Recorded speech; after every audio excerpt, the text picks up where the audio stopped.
Six Nations 2023, folks. It all comes down to this Grand Slam decider. Ireland, England from Dublin this Saturday. The final game of the Six Nations. And it's fitting that this is the final game. As I said, Ireland 4-0, number one side in the world. Chasing a Grand Slam. It'll be Andy Farrell's first win in the Six Nations if they can get the job done. England, they're already out of the kind of trophy contention, but looking to play spoiler.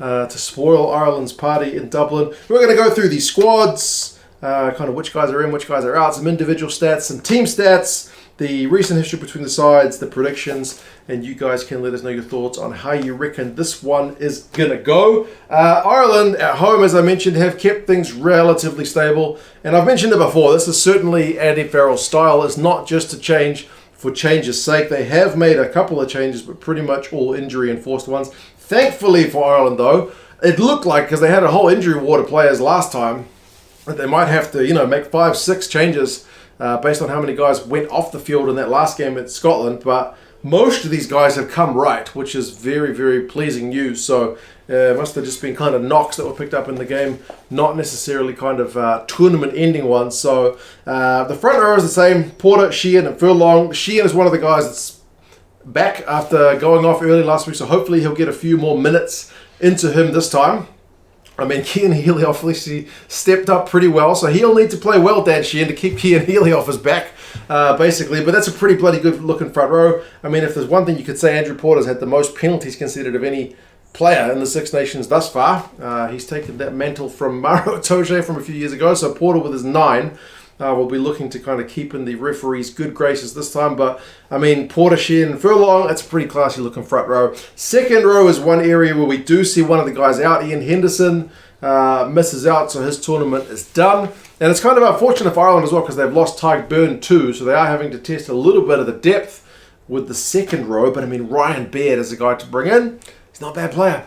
Very athletic in terms of the way second rowers can play. So him alongside Mr. Work Rate James Ryan is really pleasing to see. And James Ryan is one of 4 Irish players who's got 4 turnovers won this season according to the Six Nations stats.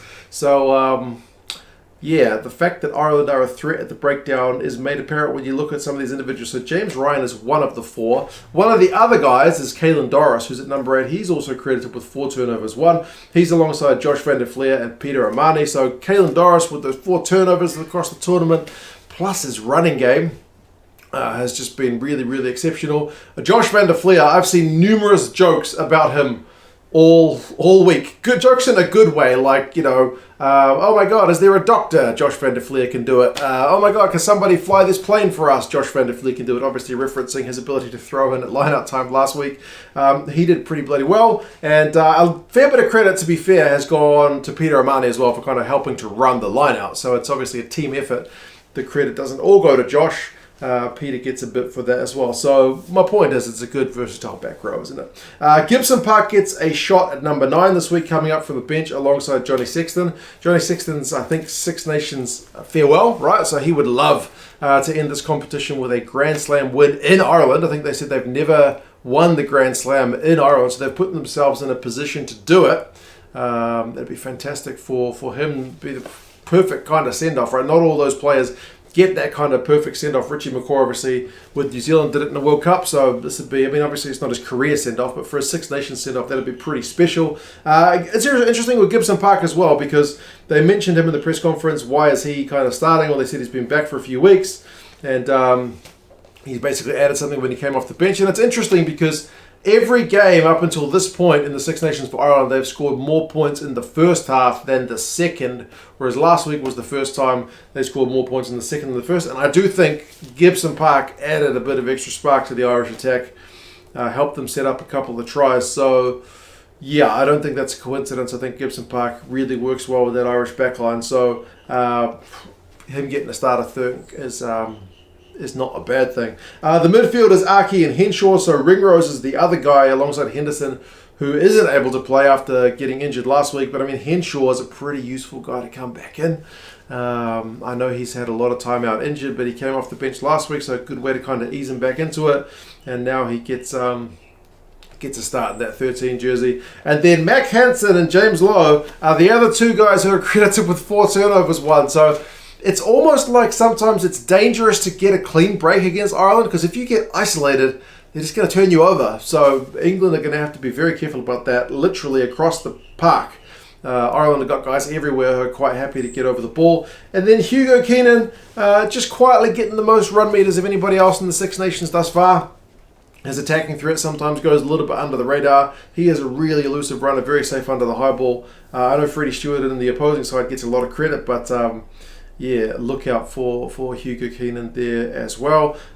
James Lowe as well is one of the top run meter guys, so they've been, had some serious threats across the park this Irish side. Bench-wise, Rob Herring, Cian, Healy, Tom O'Toole, that's the front row replacements. Kieran Treadwell comes into the 23. Jack Conan looked sharp when he came off the bench last week. I know I've been a big fan of Gavin Coombs, but I mean Conan looked really good last week, so pleased for him. Conor Murray down to the bench, Ross Byrne still there, and Jimmy O'Brien comes into the 23 in the number 23 jersey. Andy Farrell said McCloskey's been unlucky, but Jimmy O'Brien's versatility kind of gives him the edge there. And Andy Farrell, I still love the way he does the press conferences, very kind of matter of fact, and basically said, look, there's another game. They're not trying to get ahead of themselves. They need to go out and perform to their levels if they want to get a result. So they're not thinking about trophies and whatnot. Even if they are in the back of their mind, they're keeping things seemingly pretty settled. For England, they have made also a handful of changes. They've also had a few guys pull out injured. Genge, George and Sinclair is the same front row as last week, and I've already mentioned the Irish front row, so these guys are going to have to certainly step up. Genge's ball carrying is certainly one of the attributes that he brings to the English side, so it'll be interesting to see how well he can get over the advantage line if they opt for him as one of their kind of main ball carriers. Maro Itoje is alongside Dave Ribbons this week, so Chesham's picked up an injury, so Ribbons is elevated from the bench to the starting 15, and Maro just quietly, looking at his defensive numbers, he's doing Maro Itoje things. He's England's top tackler. He's got a bunch of dominant tackles, and he's got a bunch of turnovers. Also 4 turnovers, which I think the most that anyone's got. So 4 of the Irish guys, and then Maro is there as well. So don't run into Maro, basically, because he will tackle you, or if the guy next to him tackles you, then Maro is going to be going for a turnover. So he's still a defensive powerhouse, even if England's campaign is at 2-2 instead of something they would like to be a bit better. Ludlam, Willis, and Dombrunt are in the back row. Ludlam is another one who's been putting in some defensive shifts. Again, just kind of quietly flying under the radar. He's second overall for dominant tackles, just behind Fischetti, the big Italian prop. So he's been doing some good work. Willis continues on at 7. And Dombrunt, I've defended Dombrunt a little bit. He didn't have his best game last week, but that can be said for numerous members of the England squad. So Dombrunt's maybe a little bit lucky to keep his job for this week. I guess they don't want to make too many changes. He's like the top guy for knock-ons. A little bit costly. Got himself turned over once or twice, so he could certainly use a big shift. Backs-wise, Van Portfleet and Farrell are 9-10, so Farrell is back from the bench, back to starting. He certainly could use a big game. His kicking from the tee and his kicking from hand has not been at the level that he would like it to be, but against his dad's side, if there's a game to bring his A game, I'm sure he would like it to be this one. Tuilagi is in at 12. Lawrence is one of the guys who's out injured, so he's a pretty useful replacement to bring in as well. I think they mentioned that he's been training with the squad, so he's kind of a natural fit with Lawrence out, and Slade continues at 13. Slade has been, I guess, a wee bit quiet. But, we'll see if he's able to add much impact. The wings have changed, so Watson switched from left to right, and Henry Arundell is getting a start. He's a real danger man, so I hope he does get a bit of ball. And then Freddie Steward is there at 15. Freddie Steward gets heaps of the plaudits. I mean, his attacking is great. Like, he's got the most carries of anybody in the Six Nations. He absolutely flattened Thomas Ramos last week. Got a great try. Like, in the air, phenomenally successful. Defensively, not that great. Like, tackling percentage of this Six Nations is 60%, which is kind of bad. Fullbacks tend to have lower numbers than other guys because they're often put in situations where opposition's got a line break, got a one-on-one tackle, guy kind of coming at your pace. It's pretty hard, but he would like to be better than he's at. So, yeah. Great going forward. Just defensively, probably a bit of room for improvement. And, Keenan up against Steward in the air is going to be one to watch for sure. Replacements, Jack Walker, Marco Vunipola and Dan Cole. So that's the same, although Walker had to kind of come on when there was a bit of an injury crisis in the England squad last week, so he didn't get time in the hooker role, which is unfortunate. Ezekwe is into the 23. Ben Curry's still there. Alex Mitchell's still there. Marcus Smith is down to the bench. And Joe Marchant makes his way into the 23. So, it's not real wholesale. I'm kind of pleased that fact has remained for England. They didn't swing the axe and just make stupid number of changes and kind of, gut the confidence of these guys. He's given most of these guys a chance to back up after what was not their best performance last week.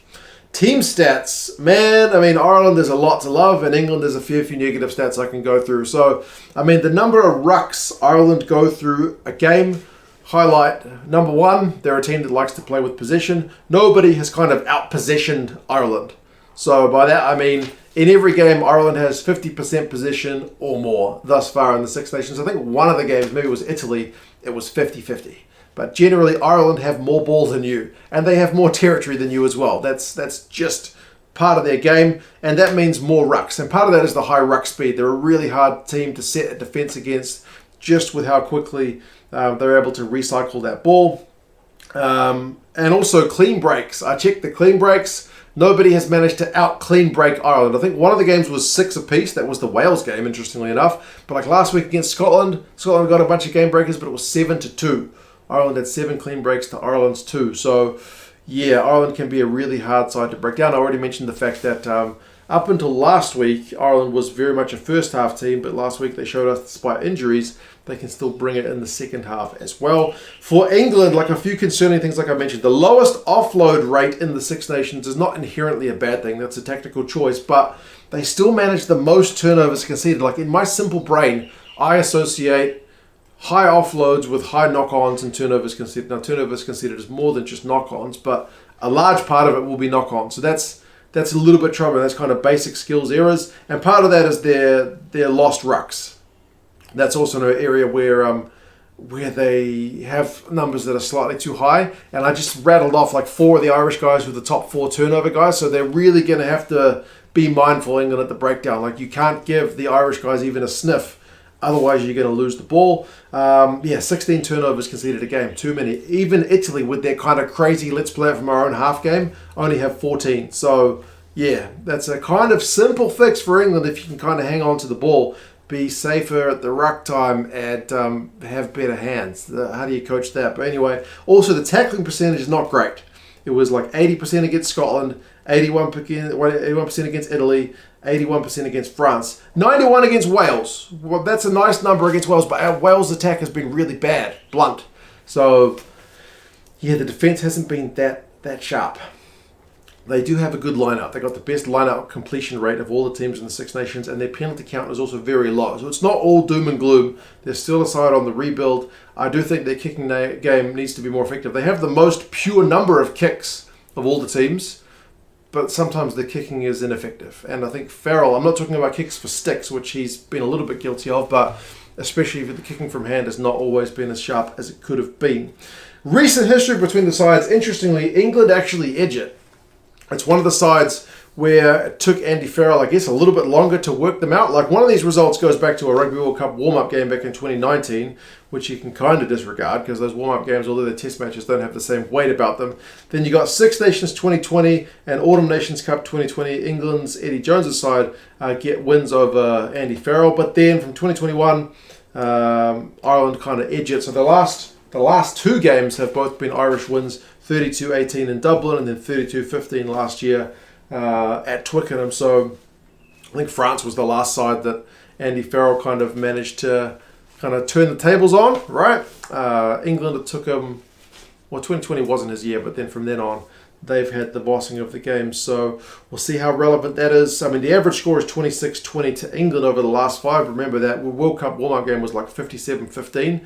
So that absolutely blows out the average. I think more importantly are the kind of more recent games. But anyway, it's a new coaching setup in England, so we'll have to see. It is on at the Aviva. It's a 5 o'clock in the afternoon, evening kickoff, which is great for us here in New Zealand because that's 6 o'clock in the morning. So even if you're not a Six Nations fan, I suggest get up and watching it. It's a Grand Slam decider. 6 o'clock, get some breakfast, get some coffee. Watch this one. Jaco Piper is the ref. Predictions-wise, Ireland are predicted to get it done pretty comfortably. 16 points with the bookies. 19 points with the Rugby Forecast algorithm. So I kind of hope it's not as straightforward as all that. I would love to see a genuine contest. I would love to see the Irish side pushed for it.